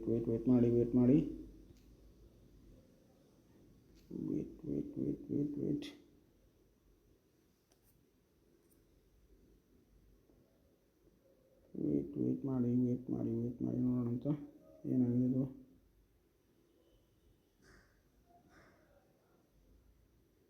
ಓಕೆ ಒಂದು ನಿಮಿಷ. ಸುಸ್ಥಿರ ಆರ್ಥಿಕ ಅಭಿವೃದ್ಧಿ ಅಂದರೆ ಒಂದು ಯೋಜನೆ ತಂದ 2019ರಲ್ಲಿ ಇದನ್ನು ಮಂಡನೆ ಮಾಡ್ತೀವಿ. ಗಂಗಾ ಅರ್ಥ ಯೋಜನೆ ಮತ್ತು ತಂತ್ರಜ್ಞಾನವನ್ನು ಅಂತೇಳಿ ಅಂತ ಸುಸ್ಥಿರ ಆರ್ಥಿಕ ಅಭಿವೃದ್ಧಿಗಾಗಿ ಅಂದರೆ ಸಸ್ಟೈನಬಲ್ ಡೆವಲಪ್ಮೆಂಟ್ ಗೋಲ್ಸ್ ಅಂತೇಳಿ ನಾವು ಇಟ್ಕೊಂಡೀವಿ. ಅದರಲ್ಲಿ ಗಂಗಾ ನದಿಯನ್ನು ಅಭಿವೃದ್ಧಿ ಮಾಡೋಕ್ಕೆ ಸುಸ್ಥಿರ ಆರ್ಥಿಕ ಅಭಿವೃದ್ಧಿ ಮಾಡಲಿ 2019ರಲ್ಲಿ ಮಂಡನೆ ಮಾಡ್ತಾರೆ. 2019ರಲ್ಲಿ ಇದನ್ನು ಮಂಡನೆ ಮಾಡ್ತಾರೆ. ಏನಂದ್ರೆ ನಿಸರ್ಗ ಕೃಷಿ ಅಂದರೆ ನೈಸರ್ಗಿಕವಾಗಿ ನದಿ ದಂಡೆಯ ಸುತ್ತಮುತ್ತ, ಇಲ್ಲಿ ಗಮನಿಸ್ಬೋದು ನೀವು, ಇಲ್ಲೇನು ಗಮನಿಸ್ತಿರಲ್ಲ, ಇದೇನು ಗಂಗಾ ನದಿ, ಇಲ್ಲೇನು ಹರಿತಲ್ಲ ಈ ಭಾಗದಲ್ಲ, ಇದು ಗಂಗಾ ನದಿ. ಇದರ ಸುತ್ತಮುತ್ತ ಇದರ ಆಸುಪಾಸು ಇಲ್ಲಿ ಇದರಿಗೆ ಈಗ ಇದು ಮುಖಾಂತರ ನೋಡ್ತಾರೆ ಚಿಹ್ನೆ ಮುಖಾಂತರ, ಇದ್ರ ಆಸುಪಾಸು 10 ಕಿಮಿ ವ್ಯಾಪ್ತಿ. ಈ 10 ಕಿಮಿ ವ್ಯಾಪ್ತಿಯಲ್ಲಿ ಏನು ಮಾಡಪ್ಪ ಅಂದ್ರೆ ರಾಸಾಯನಿಕ ಮುಕ್ತ ಅಂದರೆ ಯಾವುದೇ ಕೆಮಿಕಲ್ ಯೂಸ್ ಮಾಡಲಾರ್ದೆ ರಾಸಾಯನಿಕ ಮುಕ್ತ ಕೃಷಿ ಉತ್ತೇಜನಕ್ಕೆ ಪ್ರೋತ್ಸಾಹ ಕೊಡೋದು. ಕೃಷಿ ಉತ್ತೇಜನಕ್ಕೆ ಗಂಗಾ ನದಿಯ ವ್ಯಾಪ್ತಿಯ ಸುತ್ತಮುತ್ತ ಏನು ಮಾಡೋದಪ್ಪ ಅಂದ್ರೆ ಸುಮಾರು 10 ಕಿಮಿ ವ್ಯಾಪ್ತಿಯವರೆಗೆ ಎಡದಂಡೆ ಮತ್ತು ಬಲದಂಡೆ ಮೇಲೆ 10 ಕಿಮಿ ಏನು ವ್ಯಾಪ್ತಿಯವರೆಗೆ ರಾಸಾಯನಿಕ ಮುಕ್ತ ಕೃಷಿಗೆ ಅಂದರೆ ಯಾವುದೇ ರೀತಿಯಂಥ ಕೆಮಿಕಲನ್ನು ಬಳಸಲಾರದಂತಹ ವಸ್ತುಗಳನ್ನು ಬಳಸಿ ಅಗ್ರಿಕಲ್ಚರನ್ನು ಕೃಷಿಯನ್ನು ಮಾಡೋಕ್ಕೆ ಸರ್ಕಾರ ಮಾಡಿತು. ನೀತಿ ನಿಸರ್ಗ ಕೃಷಿ ಅಂತೇಳಿ ಜಾರಿಗೆ ತಂತು. ನೆಕ್ಸ್ಟ್ ಆರ್ಥಿಕತೆಗೆ ಏನು ಮಾಡ್ತು, ಸ್ಥಳೀಯ ಉತ್ಪನ್ನಗಳಿಗೆ ಮಾರಾಟಕ್ಕಾಗಿ ಜಲಮಾರ್ಗಗಳಲ್ಲಿ ಮತ್ತು ಘಾಟ್ಗಳಲ್ಲಿ ಹಾತುಗಳನ್ನು ಸ್ಥಾಪಿಸಿತು. ಈ ಒಂದೇ ಜಲಮಾರ್ಗ ನೋಡಿದ್ವಿ ನಾವು ಎಲ್ಲಿಗೆ, ಪ್ರಯಾಗ್ರಾಜ್ನಿಂದ ಹಲ್ಡಿಯಾವರೆಗೆ ಸುಮಾರು 1620 ಕಿಲೋಮೀಟ್ರ್ ರಾಷ್ಟ್ರೀಯ ಜಲಮಾರ್ಗ ನೋಡಿದ್ವಿ. ಹಂಗೆ ಈ ಜಲಮಾರ್ಗಗಳಲ್ಲಿ ಈ ಆರ್ಥಿಕತೆಯನ್ನು ಬೆಳೆಸೋಕೆ, ಈ ಸ್ಥಳೀಯ ಉತ್ಪನ್ನಗಳನ್ನು ಬೆಳೆಸೋಕೆ ಮಾರುಕಟ್ಟೆಗಾಗಿ ಹಾಟ್ಗಳಲ್ಲಿ ಹಾತ್ ಎಂಬ ಸ್ಥಾಪನೆಯನ್ನು ಮಾಡ್ತಾರೆ. ಘಾಟ್ಗಳಲ್ಲಿ ಹಾತ್ ಅಂತೇಳಿ ಇದು ಸಹ ನಿಮಗೆ ನೆನಪಿಸ. ನೆಕ್ಸ್ಟ್ ಇಸ್ರೋದವರು ಒಂದು ಆ್ಯಪನ್ನು ಅಭಿವೃದ್ಧಿಪಡಿಸ್ತಾರೆ. ಏನಂತ, ಇಸ್ರೋ ಅಭಿವೃದ್ಧಿಪಡಿಸಿದಂತಹ GIS ಭುವನ್ ಗಂಗಾ ಆ್ಯಪ್ ಅಂತ ಕರಿತೀವಿ. ಭುವನ್ ಗಂಗಾ ಆ್ಯಪ್ ಅದರಿಂದ ಮಾಲಿನ್ಯ ಮೂಲಗಳನ್ನು ವರದಿ ಮಾಡಲು ಎಲ್ಲೆಲ್ಲಿ ಮಾಲಿನ್ಯ ಆಗೈತಿ ಗಂಗಾ ನದಿ ಅಂದ್ರೆ ಅತ್ಯಂತ ನಿಮ್ಗೆ ಹೇಳಿದೆ ಭಾರತ ಅತ್ಯಂತ ದೊಡ್ಡದಾದ ನದಿ, 2525 ಕಿಲೋಮೀಟರ್ ಇರ್ತೈತಿ. 5 ರಾಜ್ಯಗಳಲ್ಲಿ ಇವೆಲ್ಲ ನೆನಪಿಡೋಕ್ಕೆ ಸಾಧ್ಯ ಆಗಿರಬೇಕು. ಹಾಗೆ ಈ ಗಂಗಾ ನದಿಯ ಸುತ್ತಮುತ್ತ ಎಲ್ಲೆಲ್ಲಿ ಮಾಲಿನ್ಯಗೊಂಡಿದೆ ಅಂತೇಳಿ ಒಂದು ಅಧ್ಯಯನ ಮಾಡೋಕೆ ಒಂದು ಆ್ಯಪನ್ನು ಡೆವಲಪ್ಮೆಂಟ್ ಮಾಡ್ತಾರೆ. ಯಾರಂದ್ರೆ ಇಸ್ರೋದ ನೆನಪಿರಲಿ ನಿಮಗೆ, ಇಂಡಿಯನ್ ಸ್ಪೇಸ್ ರಿಸರ್ಚ್ ಆರ್ಗನೈಸೇಷನ್ ಅಂತ ಕರಿತೀವಿ ನಾವು. ಇಸ್ರೋವನ್ನು ಇಂಡಿಯನ್ ಸ್ಪೇಸ್ ರಿಸರ್ಚ್ ಆರ್ಗನೈಸೇಷನ್ ಅಂತ ಕರಿತೀವಿ. ಇದನ್ನು ಗಂಗಾ ನದಿ ಕುರಿತು ಅಧ್ಯಯನ ಮಾಡೋಕೆ ಒಂದು ಭುವನ್ ಗಂಗಾ ಆ್ಯಪನ್ನು ಅಡಿ ಮಾಡ್ತೈತಿ. ಏನಿದು ಮಾಡ್ತಂದ್ರೆ ಮಾಲಿನ್ಯ ಮೂಲಗಳ ಆಧಾರ, ಎಲ್ಲೆಲ್ಲಿ ಮಾಲಿನ್ಯ ಆಗೈತಿ, ಎಲ್ಲೆಲ್ಲಿ ನದಿ ಮಾಲಿನ್ಯ ಆಗೈತಿ ಅದನ್ನು ಮೂಲ ಆಧಾರವನ್ನು ಕಂಡುಹಿಡಿಯೋಕೆ ಇದು ಗಂಗಾ ನದಿ ಆ್ಯಪನ್ನು ಅಭಿವೃದ್ಧಿಯನ್ನು ಪಡಿಸ್ತಾರೆ. ನೆಕ್ಸ್ಟ್ ಇನ್ನು ರಾಷ್ಟ್ರೀಯ ಗಂಗಾ ಮಂಡಳಿ ಅಧ್ಯಕ್ಷರು ಯಾರಾಗಿರ್ತಂದ್ರೆ ಪ್ರಧಾನಮಂತ್ರಿಗಳು ಇರ್ತಾರೆ. ಎಕ್ಸಾಮ್ ಪಾಯಿಂಟ್ ವೆರಿ ಇಂಪಾರ್ಟೆಂಟ್, ಪರೀಕ್ಷಾ ದೃಷ್ಟಿಯಿಂದ ಅತ್ಯಂತ ಮಹತ್ವದ್ದು. ಯಾವುದಂದ್ರೆ ರಾಷ್ಟ್ರೀಯ ಗಂಗಾ ಮಂಡಳಿ ಅಧ್ಯಕ್ಷರು ಯಾರಪ್ಪ ಅಂದ್ರೆ ಭಾರತದ ಪ್ರಧಾನಮಂತ್ರಿಗಳು. ಆಯಾ ಸಮಯದಲ್ಲಿ ಯಾರೆಲ್ಲ ಪ್ರಧಾನಮಂತ್ರಿ ಇರ್ತಾರಲ್ಲ ಆ ಸಮಯದಲ್ಲಿ ನಿಮ್ಗೆ ಕೇಳ್ತಾನೆ, ರಾಷ್ಟ್ರೀಯ ಗಂಗಾ ಮಂಡಳಿ ಅಧ್ಯಕ್ಷರು ಯಾರಾಗಿದ್ದರು, ನೀತಿ ಆಯೋಗದ್ದು, ಪ್ರಧಾನಮಂತ್ರಿನೋ, ಉಪರಾಷ್ಟ್ರಪತಿನೋ, ಈ ರೀತಿ ಆಯ್ಕೆಗಳನ್ನು ಕೊಟ್ಟಿದ್ದಾಗ ಇದನ್ನು ನೆನಪಿಟ್ಕೊಳ್ಳೋಕೆ ಸಾಧ್ಯ ಆಗಿರುತ್ತೆ ನಿಮಗೆ. ರಾಷ್ಟ್ರೀಯ ಗಂಗಾ ಮಂಡಳಿಯ ಅಧ್ಯಕ್ಷರು ಯಾರು ಅಂತ ಕೇಳಿದಾಗ ಭಾರತದ ಪ್ರಧಾನಮಂತ್ರಿಗಳೇ ರಾಷ್ಟ್ರೀಯ ಗಂಗಾ ಮಂಡಳಿಯ ಅಧ್ಯಕ್ಷರಾಗಿ ಕಾರ್ಯವನ್ನು ನಿರ್ವಹಿಸ್ತಾರೆ. ನೆನಪಿಟ್ಕೊಳ್ಳಿ, ರಾಷ್ಟ್ರೀಯ ಗಂಗಾ ಮಂಡಳಿಯ ಅಧ್ಯಕ್ಷರು ಯಾರು ಅಂತಾರೆ ಭಾರತದ ಪ್ರಧಾನಮಂತ್ರಿಗಳೇ. ಇವುಗಳ ನೆನಪಿಟ್ಟಾಕ ನಿಮ್ಗೆ ಸಾಧ್ಯ ಆಗಿರ್ಬೇಕು ಎಕ್ಸಾಮ್ ಪಾಯಿಂಟ್ ಅಂತ ಯಾವೆಲ್ಲ ಗಂಗಾ ನದಿ ಪರೀಕ್ಷೆ ದೃಷ್ಟಿಯಿಂದ. ಮತ್ತು ಕೆಲವೊಂದು ಇಂಪಾರ್ಟೆಂಟ್ ಕ್ವಶನ್ಸನ್ನು ನೋಡ್ಬಿಡೋಣ. ಯಾವ್ಯಾವ ನಾವು ಪರೀಕ್ಷೆ ಬೀಳ್ಬೋದು ಅಂದಾಜು ಮೇಲೆ, ಗೆಸ್ ಮೇಲೆ. ಗಂಗಾ ನದಿಯು ಭಾರತದ ಎಷ್ಟು ರಾಜ್ಯಗಳ ಮುಖಾಂತರ ಹರಿತೈತಿ ನಿಮಗೆ ಹೇಳಿನಿ. ಎಷ್ಟು ರಾಜ್ಯಗಳ ಮುಖಾಂತರ? ಕ್ವಿಕ್ಕಾಗಿ 5 ರಾಜ್ಯಗಳ ಮುಖಾಂತರ ಹರಿತೈತಿ. ಯಾವ್ಯಾವು? ಉತ್ತರಾಖಂಡ್, ಉತ್ತರ ಪ್ರದೇಶ್, ಬಿಹಾರ್, ಜಾರ್ಖಂಡ್ ಮತ್ತು ವೆಸ್ಟ್ ಬೆಂಗಾಲ್. ನೆನಪಿರಲಿ, 5 ರಾಜ್ಯಗಳ ಮುಖಾಂತರ ಹರಿತೈತಿ. ಉತ್ತರಾಖಂಡ್, ಉತ್ತರ ಪ್ರದೇಶ್, ಬಿಹಾರ್, ಜಾರ್ಖಂಡ್ ಮತ್ತು ಪಶ್ಚಿಮ ಬಂಗಾಳ ಮುಖಾಂತರ ಹರಿತೈತಿ. ನೆಕ್ಸ್ಟ್ ಗಂಗಾ ನದಿ ಸೇರುವ ಏಕೈಕ ಬಯಲು ಸೀಮೆ, ನಿಮಗೇನು ಬಲ ನದಿ ಬಯಲು ಸೀಮೆ ಅಂತ ಹೇಳಿದಲ್ಲ, ಗೋಮತಿ ನದಿ ಐತಲ್ಲ, ಗಂಗಾ ನದಿ ಸೇರುವಂಥ ಏಕೈಕ ಬಯಲು ಸೀಮೆ ಉಪನದಿ ಯಾವುದಂದ್ರೆ ಗೋಮತಿ ನದಿ. ನೆನಪಿಡೋಕ್ಕೆ ಸಾಧ್ಯ ಇರಬೇಕು. ಇದು ಎಲ್ಲಿ ಉಗಮ ಆಗುತ್ತಂದ್ರೆ ಬಯಲು ಸೀಮೆಯಲ್ಲಿ ಉಗಮವಾಗುವಂಥ ಏಕೈಕ ನದಿ ಗೋಮತಿ ನದಿ. ಇದು ಗಂಗಾ ನದಿಯನ್ನು ಸೇರುವಂಥ ಒಂದು ಏಕೈಕ ಉಪನದಿ ಯಾವುದಂದ್ರೆ ಅದು ಬಯಲು ಸೀಮೆಯಲ್ಲಿ ಉಪನದಿ ಯಾವುದಂದ್ರೆ ಗೋಮತಿ ನದಿ ಅಂತ ನೋಡ್ತೇವೆ. ನೆಕ್ಸ್ಟ್ ಅಲಕಾನಂದ ಮತ್ತು ಭಾಗೀರಥಿ ನದಿಗಳು ಸಂಧಿಸುವ ಸ್ಥಳ ಯಾವುದು? ಈ ಅಲಕಾನಂದ ಮತ್ತು ಭಾಗೀರಥಿ ನಿಮ್ಗೆ 5 ಪಂಚಪ್ರಯಾಗಗಳು ಅಂತ ಹೇಳಿದ್ವಿ. ಕರ್ಣಪ್ರಯಾಗ, ದೇವಪ್ರಯಾಗ, ವಿಷ್ಣುಪ್ರಯಾಗ, ರುದ್ರಪ್ರಯಾಗ ಅಂತೇಳಿ. ಹಂಗೆ ಅಲಕಾನಂದ ಮತ್ತು ಭಾಗೀರಥಿ ನದಿಗಳು ಸಂಧಿಸುವ ಸ್ಥಳ ಯಾವುದು? ಅಲಕಾ ನದಿ ಮತ್ತು ಭಾಗೀರಥಿ ನದಿ ಅಂತ ನೋಡ್ತೀವಿ. ಅಲಕಾನಂದ ಮತ್ತು ಭಾಗೀರಥಿ ಅಂತ ನೋಡಿದಾಗ ಈ ನದಿಗಳು ಸಂಧಿಸುವ ಸ್ಥಳ ಯಾವುದು? ದೇವಪ್ರಯಾಗದಿಂದ ಏನಾಗ್ತದೆ ಮುಂದೆ ಗಂಗಾ ನದಿಯಾಗಿ ಹರಿತೈತೆ ಅಂತ ಹೇಳಿದೆ ನಮಗೆ. ಅಲಕಾನಂದ ಮತ್ತು ಗಂಗಾ ನದಿಗಳು ದೇವಪ್ರಯಾಗದಲ್ಲಿ ಸಂಗಮವಾಗಿ ತ್ರಿವೇಣಿ ಸಂಗಮವಾಗಿ ಇದು ಮುಂದೆ ಏನಾಗ್ತದೆ ಗಂಗಾ ನದಿಯಾಗಿ ಹರಿತೈತಿ. ಅಲಕಾನಂದ ಮತ್ತು ಭಾಗೀರಥಿ ನದಿಗಳು ದೇವಪ್ರಯಾಗದಲ್ಲಿ ಸಂಗಮ ಆಗ್ತವೆ. ನೆಕ್ಸ್ಟ್ ಯಮುನಾ ನದಿಯು ಗಂಗಾ ನದಿಯನ್ನು ಸಂಗಮವಾಗುವ ಸ್ಥಳ ಯಾವುದು? ನಿಮ್ಗೆ ಆಗಲೇ ಹೇಳಿದೆ, ಒಂದು ಇದ್ರ ಮುಖಾಂತರ ಹೇಳಿ. ಯಮುನಾ ನದಿಯು ಗಂಗಾ ನದಿಯೊಂದಿಗೆ ಸಂಗಮ ಆಗುವ ಸ್ಥಳ ಯಾವುದು? ಪ್ರಯಾಗ್ರಾಜ್, ಅಲಹಾಬಾದ್. ತ್ರಿವೇಣಿ ಸಂಗಮ ಆಗ್ತದೆ ಅಂತ ಹೇಳಿದ್ದೀವಿ. ತ್ರಿವೇಣಿ ಸಂಗಮ, ಅಲಹಾಬಾದ್. ತ್ರಿವೇಣಿ ಸಂಗಮದಲ್ಲಿ ಕುಂಭಮೇಳ ನಡೀತೈತಿ. ಪ್ರಯಾಗ್ರಾಜ್ನಲ್ಲಿ ಕುಂಭಮೇಳ ನಡೀತದೆ. ಮೊನ್ನೆ 12 ವರ್ಷಕ್ಕೊಮ್ಮೆ ಕುಂಭಮೇಳ, ಒಂದು ಶತಮಾನದ 144 ವರ್ಷಕ್ಕೊಮ್ಮೆ ಬರುವಂಥ ಶತಮಾನದ ಕುಂಭಮೇಳ, ಅರ್ಧ ವಾರ್ಷಿಕ ಕುಂಭಮೇಳ, ಈ ರೀತಿ ಕುಂಭಮೇಳಗಳನ್ನು ಪ್ರಮುಖವಾಗಿ ನಾವು ನಡೆಸ್ತೇವೆ ಧಾರ್ಮಿಕ ಘಟನೆಯಿಂದ. ಯಮುನಾ ನದಿ ಗಂಗಾ ನದಿಯನ್ನು ಸಂಧಿಸುವ ಸಂಗಮವಾಗುವ ಸ್ಥಳ ಯಾವುದಂದ್ರೆ ಪ್ರಯಾಗ್ರಾಜ್, ಅಲಹಾಬಾದ್ನಲ್ಲಿ. ಮತ್ತು ಅಲಕಾನಂದ ಮತ್ತು ಭಾಗೀರಥಿ ನದಿಗಳು ಸಂಗಮವಾಗುವುದು ಅಂತ ಕೇಳಿದಾಗ ದೇವ ಪ್ರಯಾಗದಲ್ಲಿ. ಮತ್ತು ಗಂಗಾ ನದಿ ಉಪನದಿ ಅಂತ ಗೋಮತಿ ನದಿ ಏಕೈಕ ಬಯಲು ಸೀಮೆಯ ಒಂದು ಉಪನದಿ ಅಂತೇಳಿ ನಾವಿಲ್ಲಿ ನೆನಪಿಡೋಕ್ಕೆ ಸಾಧ್ಯ ಇರಬೇಕು. ನೆಕ್ಸ್ಟ್ ಯಾವೆಲ್ಲ ಪ್ರಶ್ನೆಗಳನ್ನು ನಾವು ನಿರೀಕ್ಷೆ ಮಾಡ್ಬೋದು, ಯಾವೆಲ್ಲ ಯೋಜನೆಗಳನ್ನು ನೋಡಿ. ನಮಾಮಿ ಗಂಗೆ ಯೋಜನೆಯನ್ನು ಸರ್ಕಾರ ಯಾವಾಗ ಜಾರಿ ತಂದಿತ್ತು ನಿಮಗೆ ಹೇಳಿದೆ. ನಮಾಮಿ ಗಂಗೆ ಯೋಜನೆ 2.1 2.2 ಐತಿ ಹೌದಾ. ಆವಾಗ ನಮಾಮಿ ಗಂಗೆ ಯೋಜನೆಯನ್ನು ಸರ್ಕಾರ ಯಾವಾಗ ಜಾರಿ ತಂದು ಕೇಳಿದಾಗ ಜೂನ್ 2014ರಲ್ಲಿ ಈ ಯೋಜನೆ ಜಾರಿಗೆ ಬಂತು. 2014ರಲ್ಲಿ ನಮಾಮಿ ಗಂಗೆ ಯೋಜನೆ ಅಂತೇಳಿ ಜಾರಿಗೆ ಬಂತು 2014ರಲ್ಲಿ. ಮತ್ತು ಇತ್ತೀಚೆಗೆ ಅನುಮೋದಿಸಲಾದ ನಮಾಮಿ ಗಂಗೆ ಮಿಷನ್ 2 ಅವನ ಕಾಲಾವಧಿ, ನಮಾಮಿ ಗಂಗೆ ಮಿಷನ್ 2 ಕಾಲಾವಧಿ ಮತ್ತು ಬಜೆಟ್ ಎಷ್ಟು ಅಂತ ಕೇಳಿದೆ ನಿಮಗೆ. ಯೋಜನೆಗಳು ಬಂದಾಗ ತಿಳಿದ ಮಗ ನಮಾಮಿ ಗಂಗೆ ಯಾವಾಗ ಬಂದಾವಂತ ಹೌದಾ. ಯಾವಾಗ ಇದು ಕಾಲಾವಧಿ ಅಂದರೆ 2026 ಮಾರ್ಚ್ವರೆಗೆ. ಎಷ್ಟಿದ್ರ ಬಜೆಟ್ ಅಂದರೆ 22,500 ಕೋಟಿ. 22,500 ಕೋಟಿ. ಒಂದನೇದಕ್ಕೆ 20,000 ಕೋಟಿ ಇತ್ತು. ನಮಾಮಿ ಗಂಗೆ ಯೋಜನೆಗೆ 20,000 ಕೋಟಿಯನ್ನು ಅನುದಾನವನ್ನು ಸರ್ಕಾರ ನೀಡಿತ್ತು. ಹಾಗೆ ನಮಾಮಿ ಗಂಗೆ ಮಿಷನ್ 2ಕ್ಕೆ ಕಾಲಾವಧಿ 2026 ಮಾರ್ಚ್ವರೆಗೆ ಐತಿ. ಇದಕ್ಕೆ ಎಷ್ಟು ಹಣಕಾಸನ್ನು ನೀಡಿದ್ದಾರೆ ಅಂದ್ರೆ 22,500 ಕೋಟಿ ಇದಕ್ಕೆ ಹಣಕಾಸನ್ನು ಒದಗಿಸಿದ್ದಾರೆ. ನೆಕ್ಸ್ಟ್ ಜಿಮ್ ಕಾರ್ಬೆಟ್ ರಾಷ್ಟ್ರೀಯ ಉದ್ಯಾನವನ. ನಿಮ್ಗೆ ಹೇಳಿದ್ದೆ ಜಿಮ್ ಕಾರ್ಬೆಟ್ ರಾಷ್ಟ್ರೀಯ ಉದ್ಯಾನವನ ಎಲ್ಲಿ ಕಂಡು ಬರ್ತದೆ, ಯಾವ ರಾಜ್ಯದಾಗ ನೆನ್ಪಿಟ್ಕೊಳ್ರಿ ಹೌದಾ. ಏನು ಕೇಳಿದ ಕ್ವಶನ್, ಜಿಮ್ ಕಾರ್ಬೆಟ್ ರಾಷ್ಟ್ರೀಯ ಉದ್ಯಾನವನದ ಮೂಲಕ ಹರಿಯುವ ಉಪನದಿ ಯಾವುದು? ಜಿಮ್ ಕಾರ್ಬೆಟ್ ರಾಷ್ಟ್ರೀಯ ಉದ್ಯಾನ ಮೂಲಕ ಹರಿಯುವಂಥ ಉಪನದಿ ಯಾವುದು ಅಂದರೆ ರಾಮಗಂಗಾ ನದಿ ಜಿಮ್ ಕಾರ್ಬೆಟ್ ರಾಷ್ಟ್ರೀಯ ಉದ್ಯಾನವನದಲ್ಲಿ ಹರಿಯುವಂಥ ಒಂದು ಉಪನದಿ ಅಂತ ನಾವು ನೋಡ್ತೀವಿ. ಜಿಮ್ ಕಾರ್ಬೆಟ್ ರಾಷ್ಟ್ರೀಯ ಉದ್ಯಾನವನದ ಮೂಲಕ ಹರಿಯುವಂಥ ಉಪನದಿ ಯಾವುದು ಅಂತ ಕೇಳಿದಾಗ ರಾಮಗಂಗಾ ನದಿ. ನೆಕ್ಸ್ಟ್ ಭಾರತದ ಅತಿ ದೊಡ್ಡ, ನಿಮಗೇನು ಹೇಳಿದೆ, ಭಾರತದ ಅತಿ ದೊಡ್ಡ ರಾಷ್ಟ್ರೀಯ ಉದ್ಯಾನವನ ಅಂದರೆ ರಾಷ್ಟ್ರೀಯ ಜಲಮಾರ್ಗ ಯಾವ ನಗರವನ್ನು ಸಂಪರ್ಕಿಸುತ್ತದೆ ಅಂತ ಹೇಳಿದೆ ನಿಮಗೆ. ಯಾವ ನಗರವನ್ನು ಸಂಪರ್ಕಿಸುತ್ತೆ ಅಂತ ಹೇಳಿದೆ? ಪ್ರಯಾಗ್ರಾಜ್ನಿಂದ ಉತ್ತರ ಪ್ರದೇಶದ ಪ್ರಯಾಗ್ರಾಜ್ನಿಂದ ಪ್ರಾರಂಭವಾಗಿ ಪಶ್ಚಿಮ ಬಂಗಾಳದ ಹಾಲ್ಡಿಯಾವರೆಗೆ 1620 ಚದರ ಕಿಲೋಮೀಟರ್ ಇದು ಇರುವಂಥ ಒಂದು ಜಲಮಾರ್ಗ. ಯಾವುದು? ರಾಷ್ಟ್ರೀಯ ಜಲಮಾರ್ಗ. ಪ್ರಯಾಗ್ರಾಜ್ನಿಂದ ಪ್ರಾರಂಭವಾಗಿ ಹಾಲ್ಡಿಯಾವರೆಗೆ, ಪಶ್ಚಿಮ ಬಂಗಾಳದ ಹಾಲ್ಡಿಯಾವರೆಗೆ ಸುಮಾರು 1620 ಚದರ ಕಿಲೋಮೀಟರ್ ಅಷ್ಟು ಇದು ಇದು 2 ರಾಜ್ಯಗಳು ಸಂಪರ್ಕಿಸ್ತವೆ. ಈ ರೀತಿಯಾಗಿ ಪ್ರಶ್ನೆಗಳನ್ನು ನಾವು ಎಕ್ಸಾಮಲ್ಲಿ ನಿರೀಕ್ಷೆಯನ್ನು ಮಾಡ್ಬೋದು. ಮತ್ತು ನೀವು ಒಂದು ಕ್ವಿಕ್ಕಾಗಿ ನೋಡ್ಕೊಂಡು ಬಂದ್ಬಿಡೋಂಥ ಕ್ವಿಕ್ ರಿವಿಷನ್ ಬೇಕಾದರೆ ಗಂಗಾ ನದಿ ಉಪನದಿಗಳು ಯಾವುವು ಮತ್ತು ಎಷ್ಟು ಅದರ ಗಂಗಾ ನದಿ ಎಷ್ಟು ರಾಜ್ಯಗಳಲ್ಲಿ ಹರಿದೈತೆ ಹೇಳಿದೆ, 5 ರಾಜ್ಯಗಳಲ್ಲಿ ಎಷ್ಟು ಕಿಲೋಮೀಟರ್ ಉದ್ದ ಅಂತ ಹೇಳಿದ್ವಿ. ಮತ್ತು ಬಾಂಗ್ಲಾದೇಶದಲ್ಲಿ ಇದಕ್ಕೆ ಅದು ಕರೆಯುವಂಥ ಹೆಸರೇನು, ಮತ್ತು ಡೆಲ್ಟಾ ನದಿ ಎಲ್ಲಿ ಹುಟ್ಟುತ್ತದೆ, ಎಲ್ಲಿ ಸಂಗಮ ಆಗ್ತದೆ ನೋಡಿದ್ವಿ. ಮತ್ತು ಪಂಚಪ್ರಯಾಗಗಳು ನೋಡಿದ್ವಿ. ಗಂಗಾ ನದಿ ಜನನಗರ ಪಂಚಪ್ರಯಾಗಗಳು ನೋಡಿದ್ವಿ. ವಿಷ್ಣು ಪ್ರಯಾಗ, ನಂದ ಪ್ರಯಾಗ, ಕರ್ಣಪ್ರಯಾಗ, ರುದ್ರಪ್ರಯಾಗ, ದೇವಪ್ರಯಾಗ. ವಿಷ್ಣು ಪ್ರಯಾಗ ಯಾವ್ಯಾವೆಲ್ಲ ನದಿಗಳು ಸಂಗಮ ಆಗ್ತಾವೆ ಇದನ್ನು ಬೇಕಾದರೆ ನಿಮಗೆ ಈ PDF ನಿಮ್ಗೆ ಉಚಿತವಾಗಿ PDF ಅವೈಲೇಬಲ್ ಇರ್ತೈತಿ. SS ಅಕಾಡೆಮಿ ಟೆಲಿಗ್ರಾಮ್ ಚಾನಲ್ದಾಗ ಲಿಂಕ್ ಕೆಳಗಡೆ ಬಯೋದಲ್ಲಿ ಕೊಟ್ಟಿರ್ತೀನಿ. ಯಾರೆಲ್ಲ ನಿಮಗೆ ಅಧ್ಯಯನ ಮಾಡ್ಬೇಕಾಗಿತ್ತಂದ್ರೆ ಇದನ್ನು ಅಧ್ಯಯನ ಮಾಡ್ಕೋಬೋದು ಹೌದಾ. ಇದರಲ್ಲಿ ವೆರಿ ಇಂಪಾರ್ಟೆಂಟ್. ದೇವಪ್ರಯಾಗದಲ್ಲಿ ಯಾವ್ಯಾವೆಲ್ಲ ನದಿಗಳು ಸಂಗಮ ಆಗ್ತಾವೆ ನೆನಪಿಟ್ಕೊಳ್ಳೋಕೆ ಸಾಧ್ಯ ಆಗಬೇಕು. ದೇವಪ್ರಯಾಗದಲ್ಲಿ ಅಲಕಾನಂದ ಮತ್ತು ಭಾಗೀರಥಿ. ದೇವಪ್ರಯಾಗದಲ್ಲಿ ಸಂಗಮ ಆಗುವಂಥ ನದಿಗಳು ಅಲಕಾನಂದ ಮತ್ತು ಭಾಗೀರಥಿ. ಮತ್ತು ರುದ್ರಪ್ರಯಾಗದಲ್ಲಿ ಅಲಕಾನಂದ ಮತ್ತು ಮಂದಾಕಿನಿ. ಕೇದಾರನಾಥದಿಂದ ಬರ್ತದೆ ಮಂದಾಕಿನಿ ನದಿ, ಇದು ನೆನಪಿಡೋಕೆ ಸಾಧ್ಯ ಆಗಿರಬೇಕು. ಕರ್ಣಪ್ರಯಾಗದಲ್ಲಿ ಅಲಕಾನಂದ ಮತ್ತು ಪಿಂಡಾರಿಕ ನದಿಗಳು ಸಂಗಮ ಆಗ್ತವೆ ಕರ್ಣಪ್ರಯಾಗದಲ್ಲಿ. ಮತ್ತು ನಂದಪ್ರಯಾಗದಲ್ಲಿ ಅಲಕಾನಂದ ಮತ್ತು ಮಂದಾಕಿನಿ. ಅಲಕಾನಂದ ನದಿ, ಅಲಕಾನಂದ ನದಿಯಿಂದನೇ ಎಲ್ಲ ನದಿಗಳು ಬಂದು ಅಲಕಾನಂದ ಹರಿಯೋಕೆ ಉಪನದಿಗಳು ಬಂದು ಸೇರ್ತವೆ. ಏನು ಅಲಕಾನಂದ ನದಿ, ಈ ಅಲಕಾನಂದ ಹರಿದು ಬರೆಯುವ ಸಮಯದಲ್ಲಿ ಈ ಭಾಗದ ಸೇರೋದು ದೌಳಿಗಂಗಾ ಸೇರ್ತದೆ. ಇದು ಮೊದಲ ಪ್ರಯಾಗ ಅಂತ ಕರಿತೀವಿ. ಯಾವುದು? ವಿಷ್ಣು ಪ್ರಯಾಗ. ಇದು ಇಲ್ಲಿ ಸೇರುವಂಥ ನದಿ ಯಾವುದು? ದೌಳಿಗಂಗಾ. ಇದನ್ನು ವಿಷ್ಣು ಪ್ರಯಾಗ ಅಂತ ಕರೀತಾರೆ. ನೆಕ್ಸ್ಟ್ ನಂದ ಪ್ರಯಾಗ ಅಂತ ಕರೀತಾರೆ. ಇದು 2ನೇ ಪ್ರಯಾಗ. ಇದು ಅಲಕಾನಂದ ಮತ್ತು ಮಂದಾಕಿನಿ. ನಂದ ಅಂದರೆ ತಿಳ್ಕೊಂಬಿಟ್ರಿ, ಎಲ್ಲ ಕಡೆ ಅಲಕಾನಂದ ನದಿಯ ಜೊತೆಗೆ ಇತರ ನದಿಗಳಿರುತ್ತವೆ.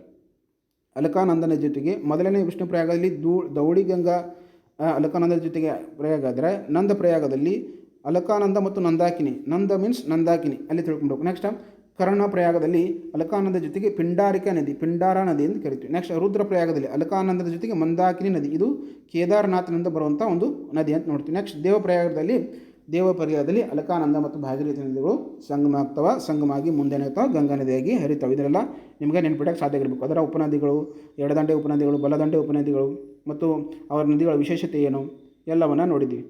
ನೀವು ನೆನಪಿಡೋಕ್ಕೆ ಸಾಧ್ಯ ಆಗಿರಬೇಕು. ಎಲ್ಲ ಅಣೆಕಟ್ಟುಗಳು, ತೆಹರಿ ಅಣೆಕಟ್ಟು, ಭಾರತ ಅತಿ ದೊಡ್ಡ ಅಣೆಕಟ್ಟು, ಫರಾಕ್ ಬ್ಯಾರೇಜ್, ಗಂಗಾ ನದಿ, ರಾಮಗಂಗಾ ಅಣೆಕಟ್ಟು, ಉತ್ತರಾಖಂಡದಲ್ಲಿ ನೀರಾವರಿ ಮತ್ತು ಜಲವಿದ್ಯುತ್, ಬಾಣಸಾಗರ, ಸೋನ್ ನದಿ ಮಧ್ಯಪ್ರದೇಶ, ಬಾಣಸಾಗರ, ಸೋನ್ ನದಿ ಮಧ್ಯಪ್ರದೇಶ, UP